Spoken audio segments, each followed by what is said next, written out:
The challenges that we face are pretty significant, so you couldn't do it without some hope and faith and optimism. And what gives it to me are the people that I work with and the people that we serve at Planned Parenthood.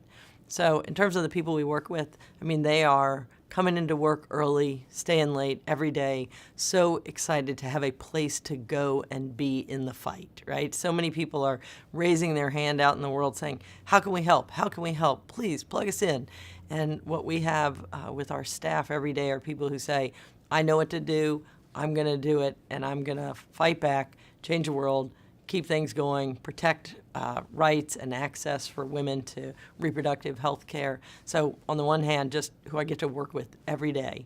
And then the second piece is the people we serve in our Planned Parenthood health centers, the young people that we do education with and for online, our peer educators, our organizers out in the field, the volunteers, all of the folks who are counting on us really every day to give them the support as they are trying to achieve their dreams, as they're trying to build their families, as they're trying to make their career or find their way. And they really have counted on Planned Parenthood for 100 years, and they need us to be able to be there to be counted on for another 100 years.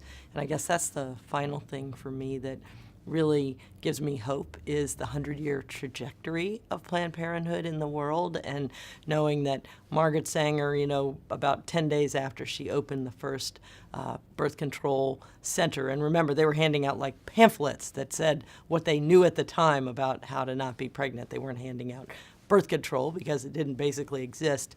And she got busted by an undercover lady cop, and they took her to jail. And in jail, of course, she started to teach the fellow inmates about birth control. So, I look back at the history of Planned Parenthood, the history of rights in this country, whether it's women's rights, civil rights, LGBTQ rights, all of the great accomplishments of our democracy were hard fought, and people had to stick in there through a lot of ups and downs. And so when I look at what's been accomplished and, again, the history of Planned Parenthood, I am hopeful.